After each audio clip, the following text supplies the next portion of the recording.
예, 아, 지난 시간 2-1을 마치고 칼 귀출라프에 대해서 우리가 계속 이어서 우리가 교재를 중심으로 살펴보려고 합니다. 제일 먼저 한반도에 온 개신교 선교사는 독일 선교의 사자로 불리는 귀출라프였습니다. 귀출라프는 독일 북부지방 폼버른 주의 퓨리츠에서 경건주의 신앙을 가진 장인의 아들로 태어났습니다. 이 경건주의는 파이어티즘이라고 하는데요. 이 귀출라프는 어학의 재질이 있는 명석한 두뇌의 소유자였는데 청소년기에 이미 뛰어난 재능을 인정받았습니다. 이 프로이센의 왕 윌헬름 3세는 그를 접견하고 베를린의 선교학교에서 공부하도록 배려하였습니다. 이 귀출라프는 선교학교 학생 시절 대학에서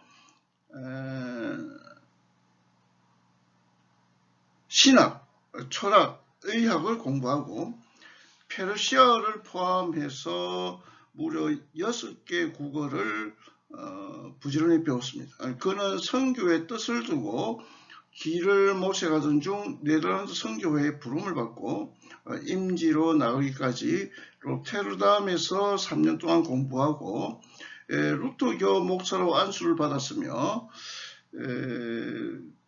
2권으로 된 개신교 선교 역사를 저술하였습니다. 그는 1828년 그때부터 1831년까지 시암이라고 하는 곳, 지금은 태국인데요. 여기에서 활동하였고 회중교회 출신 선교사 로버트 모리슨과 동역하였습니다. 모리슨과 함께 지낸 그 기간은 짧았으나 선배인 그를 이어 런던 선교회 파송을 받은 개신교 선교사로서 1832년부터 중국에서 평생 봉사하였고요. 우리가 잘 아는 리빙스턴, 허드슨 테일러에게도 많은 영향을 끼쳤던 것입니다. 귀출라프는 1832년 7월에 동인도 회사의 통역으로 영국의 상선 로드 암허스트 호를 타고 한반도를 방문하였습니다. 그는 통역으로 일하면서도 자기의 성직자로서의 본직을 소홀히 하지 않았고 이 기회를 통해 조선에 선교하려는 뜻을 품었습니다. 처음에는 황해도 장년 지역에서 통상을 요구하였고 이후 약 한 달간 충청도 서해안에 있는 고대도, 지금 보령 앞바다인데요. 여기에 머물면서 조정의 통상을 요구하였습니다.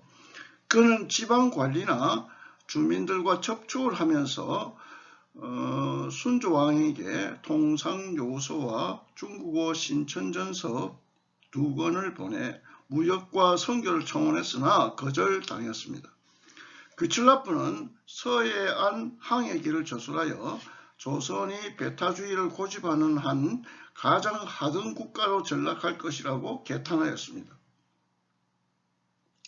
1382년 7월 27일자 항해기에 따르면 귀출라프는 조선에 대해 많은 관심이 있었으며 중국과 일본과의 관계에 관해서도 상당한 식견이 있었음을 알 수가 있습니다. 귀출라프는 양이라는 사람에게 한글 자모를 기록한 것을 받았으며 한문을 자유자재로 쓰던 귀출라프는 그에게 한자로 주기도문을 써주고 한글로 음력하게 하였습니다. 양이는 한글로 옮기면서 손을 목에 갖다 대며 참수당한다는 신용을 하였던 것입니다. 귀출라프는 주민들에게 쪽복음서 책과 전도지를 나누어 주며 예수 그리스도가 인류의 구세주이심을 되풀이하여 말했으나 주민들이 무관심하자 안타까운 심정을 가두지 못하였습니다.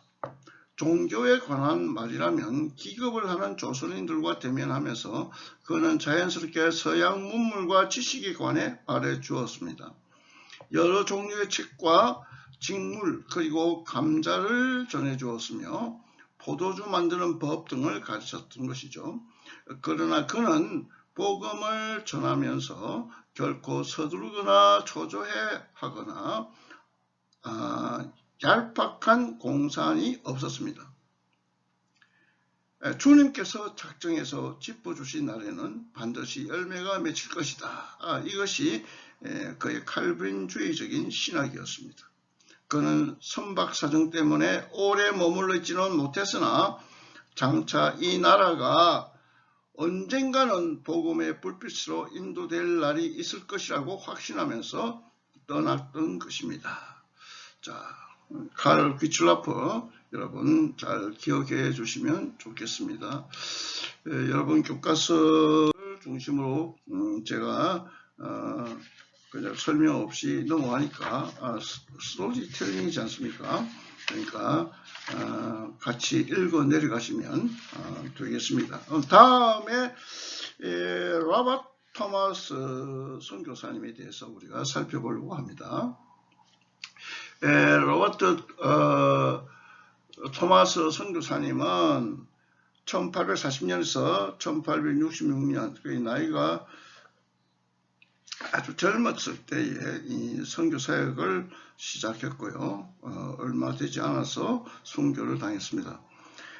1840년 9월 7일 날 웨일즈 회중교회 목사의 아들로 태어나서 1859년 런던 대학교 뉴 칼리지에서 문학사 학위를 받았습니다. 그가 철저한 신앙과 선교의 사명감으로 고향인 하너버 교회에서 1863년 6월 4일 목사 안수를 받았습니다.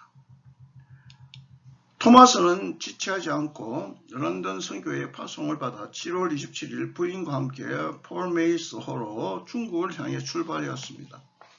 1863년 12월에 중국 상해에 도착하였으나 4개월 만에 기후에 적응하지 못해 아내가 그만 캐롤라인이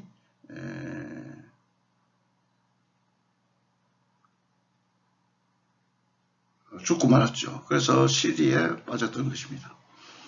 그는 여러 곳을 여행하는 중 마침 조선에서 병인 교난을 피하여 도피한 김자평 등 몇 사람의 천주교 신자들을 만날 기회가 있었습니다.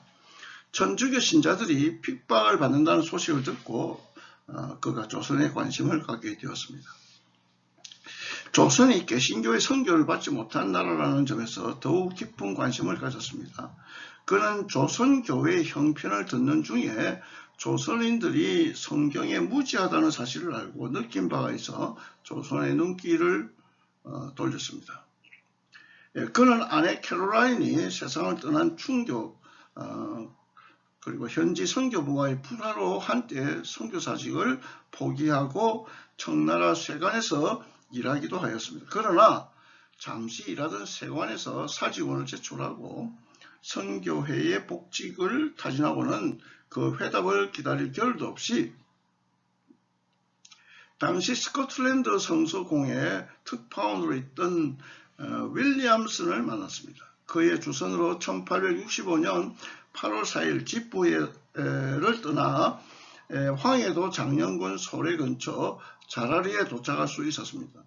그는 거기서 2달 반을 지내며 주로 천주교인들과 접촉을 통해 한글을 공부하면서 모리슨이라고 하는 사람, 로버트 모리슨 선교사님이 번역한 한문 성경 쪽보음서를 나누어 주었습니다. 그는 작은 범선을 타고 서울로 향했지만 심한 폭풍우를 만나 941생으로 만주 지역의 한 해변에 표류하여 1866년 1월 북경으로 되돌아갈 수밖에 없었습니다. 토마스는 1866년 7월 병인 교난을 피하여 북경에 머문 리델 신부를 만나 대화를 나눈 후 조선을 다시 방문하기로 결심하였습니다. 리델 신부의 보고를 받은 프랑스 공관에서는 조선을 문책하고자 함대를 파견하려고 하였으며 이때 사령관 로즈는 토마스가 통역으로 편승해 주기를 부탁하였고 토마스는 흔쾌히 그의 제안을 수락하였습니다. 토마스의 조선에 대한 선교열은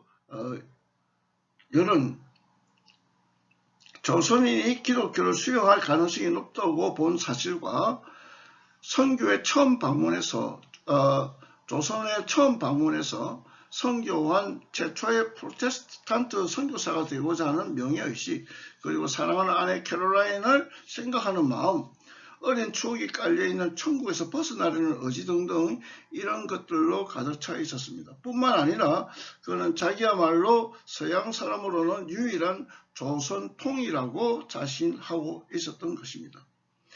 프랑스 함대가 토마스를 초빙해서 조선에 동행하려 했던 까닭은 로즈 제독이 프랑스 성직자들을 불신하였기 때문이었습니다. 그러나 토마스가 지푸에 도착했을 때에는 프랑스 함대가 인도차이나 방면에서 발생한 소요를 진압하려고 긴급 출항한 뒤였습니다. 이에 윌리엄슨의 뜻에 따라 성서공회 파견원 자격으로 제너럴 셔먼호에 편성하여 1866년 8월에 다시 조선을 방문하였던 것이죠. 런던 선교회가 조선 선교가 위험하다는 이유로 허락할 수 없다고 설득하였으나 그는 조선 선교를 열망하며 미국 상선 제너럴 셔먼호를 타고 입국하였던 것입니다. 한 달 후에 배는 대동강을 건설하여 항해하여 평양에 이르렀습니다. 조선 측에서 전령들을 보내 불법으로 조선 영토 깊숙이 들어온 이유를 물었으나 선원들이 이들을 인질로 잡고 발포하는 등 행패를 부리자 이에 평양성 수비병들이 맞대응하여 발표하였습니다. 총격전이 벌어졌고 급기야 20여 명의 사상자가 발생했던 것이죠. 밀물을 타고 올라온 배가 썰물로 수심이 약해져 모래톱에 자초되어 배가 자유롭게 움직일 수 없게 되었을 때 평양성 수비병들은 화공으로 배를 불태우고 성선에 있던 사람들을 절면시켰습니다. 토마스도 붙잡혀 강 기설에 무릎을 꿇고 기도하는 가운데 흥분한 수비병들에게 죽임을 당함으로써 끝내 복음 전파의 꿈을 이루지 못하였습니다. 그러나 토마스의 선교의 비전은 헛된 것이 아니었습니다. 그가 남긴 열매의 흔적이 어렴풋이나 남아있으며 그의 죽음은 조선 기독교인들의 마음속에 남아 영적인 활력소가 되었기 때문입니다. 토마스를 살해한 병사는 자기가 선한 사람을 죽였다고 후회하면서 토마스가 순교하기 전에 건네준 성경을 받아 집에 벽지로 사용하였는데 벽지의 말씀을 읽는 가운데 감동을 받아 주님을 영접하였습니다. 그의 조카 이영태라는 사람이 선교사 레이놀즈를 도와서 성경을 번역하였고요. 마펫 선교사는 자기의 세례를 받은 이들 가운데 한 사람이 성경 지식을 토마스에게 받은 성경에서 얻었다는 고백을 들었다고 전하고 있습니다. 언더우드도 토마스가 나누어준 한문 성경의 영향을 추적할 수 있었다고 말합니다. 토마스가 순교한 지 60년이 지난 1927년 5월 8일 많은 기독교인들이 토마스가 순교한 것으로 알려진 대동강 쑥섬에 모여 기념 예배를 드렸습니다. 1933년 9월 14일에는 T자형 기념예배당에 준공되었습니다. 그의 죽음을 통하여 유럽과 미국의 교회들과 선교회들은 조선 선교에 관심을 갖게 되었던 것입니다. 다음에 이제 살펴볼 사람은 알렉산더 윌리엄슨입니다. 여러분 그 각조를 참고하시고요. 1866년 병인 교란과 토마스의 순교 그리고 프랑스 함대의 침공으로 우리나라 교회 역사상 가장 어수선한 해였던 것입니다. 또 이 해는 중국과 만주에 가 있던 스코틀랜드 장로교 선교사들과 조선인들이 이미 접촉이 시작되어졌던 해이지요. 윌리엄슨은 산동성 지프 주재 스코틀랜드 성서공회 총무였는데요. 토마스가 순교하였다는 소식을 듣고 조선 선교에 깊은 관심을 갖게 되어졌습니다. 그는 1867년 가을부터 만주 지역 순회 전도를 시작해서 고려문에 와서 조선인들에게 성경을 팔면서 복음을 전하였던 것이죠. 성경을 판 이유는 값을 치러야 귀중함을 알 것이라고 믿었기 때문입니다. 그는 조선은 위대한 가능성의 나라라고 설파하기도 했습니다. 스코틀랜드 성서공회의 파견을 받아 중국 북부와 만주지방 주재원으로 일하던 윌리엄스는 이 지역을 여행하다가 4월에 요동지방에서 조선인 상인들과 여행자들에게 진리의 말씀과 서적들을 전해주면서 대화를 나눌 수 있는 기회를 가졌습니다. 더군다나 그달 19일에는 천장대에서 귀국 도상의 조선 동지사 일행들을 만났고 이들이 가지고 있던 기독교에 관한 지식에 놀랐습니다. 중국어를 유창하게 구사하는 사신들은 북경에서 여러 선교사들을 만났으며 런던 선교회도 방문했던 것입니다. 어쩌면 이들은 이때 토마스를 만났을지도 모릅니다. 윌리엄슨이 이상하게 생각한 것은 이들 중에 두세 사람은 천주교인으로서 북경에 있는 신부들에게 관해서도 겁없이 그리고 거침없이 말을 하고 있었기 때문입니다.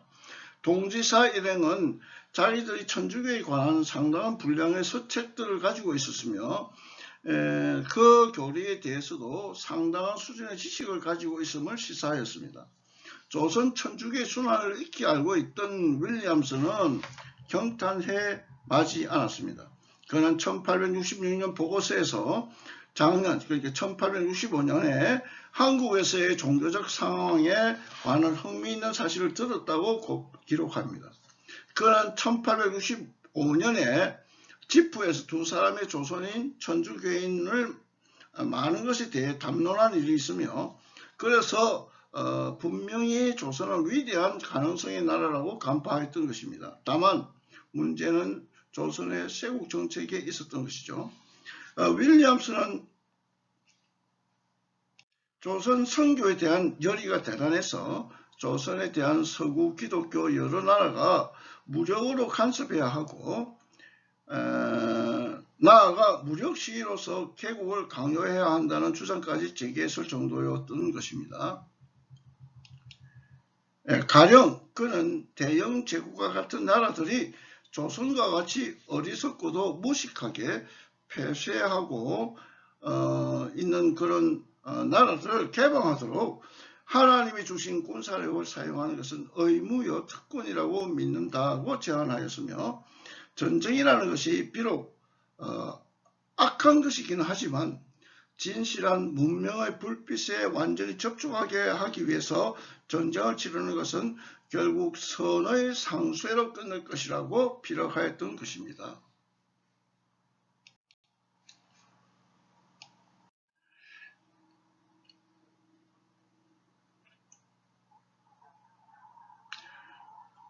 알렉산더 윌리엄스에 대해서 우리가 설명을 우리가 이제 책을 통해서 보았고요. 이제는 우리가 좀 챕터를 좀 넘어가서 선교 이전의 성경 번역과 선교에 대해서 우리가 살펴보려고 합니다. 여러분 교과서에 있는 내용이니까 여러분 잘 한번 살펴보시면 되겠습니다. 여러분 제 교과서에는 그 51페이지를 보시면 되겠습니다.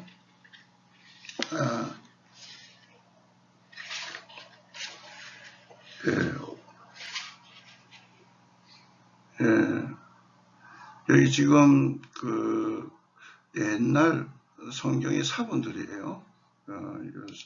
사본들을 보시고 요즘 근래에 좀 오래됐습니다만 성경책 사진을 우리가 확인해 볼 수 있습니다. 자, 그러면 만주에서 우리가 성경이 번역되는 것을 우리가 한번 살펴보려고 하는데요. 여러분 그 선교 이전의 성경 번역을 보게 되어지면요,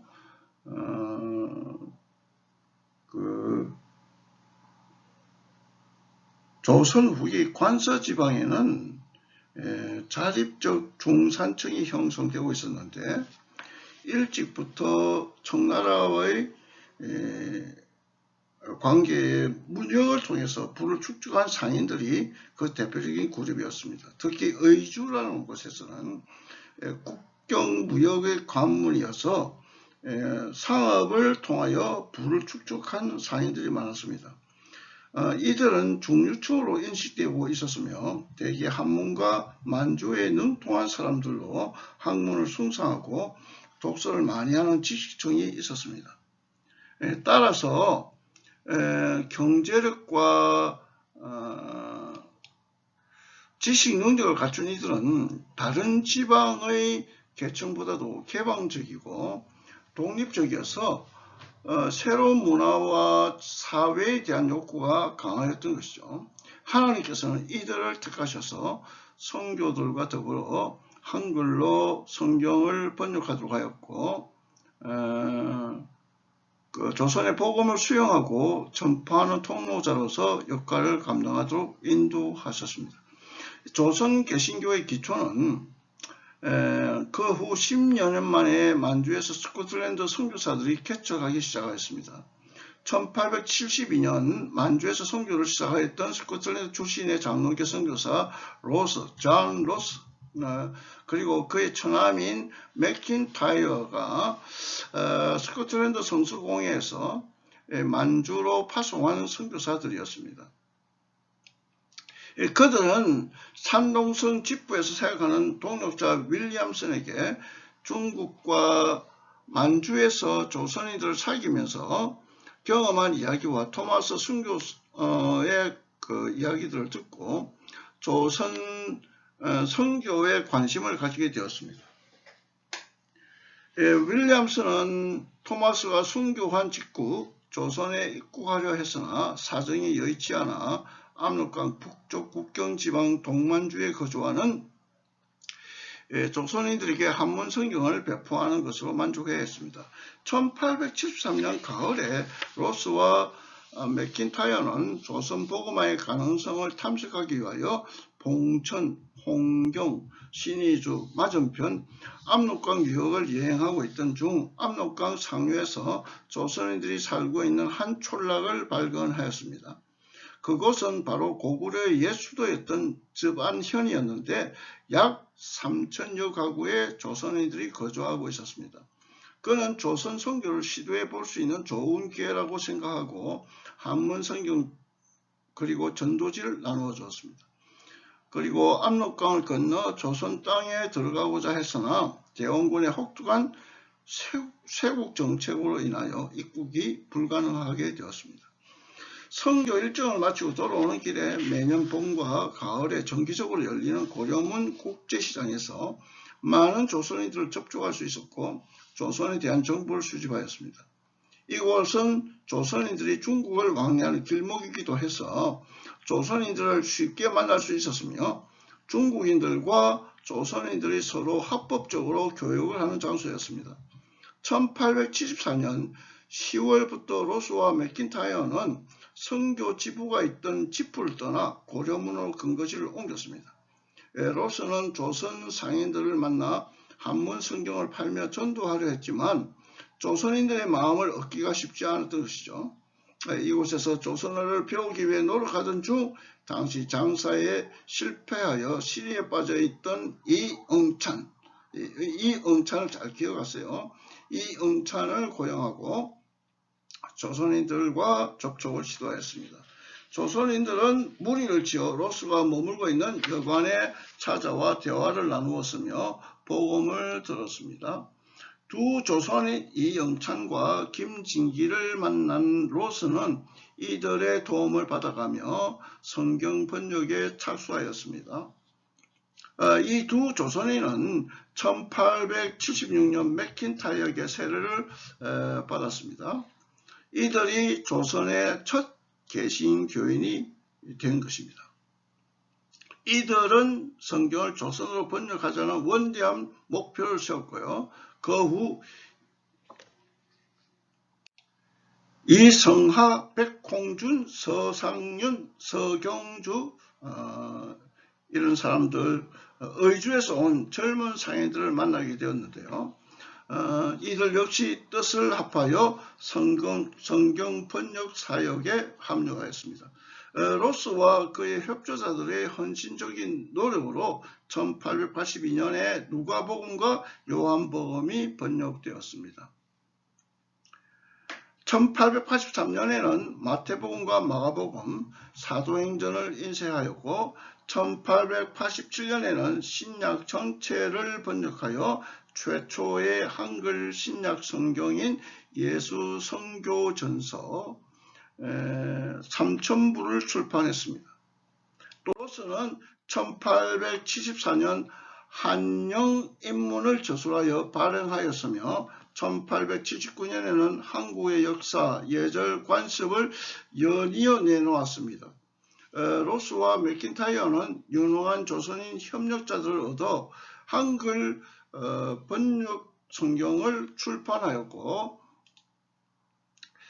이들과 힘을 합하여 부지런히 조선인들에게 복음을 전하였습니다. 그리고 만주에서 이렇게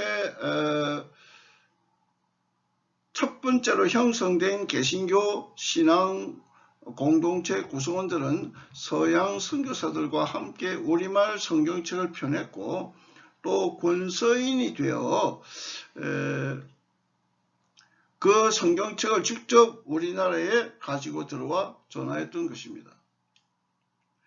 번역된 쪽복음 성경들이 1882년 로스를 도와 식자공 일을 했던 김청송에게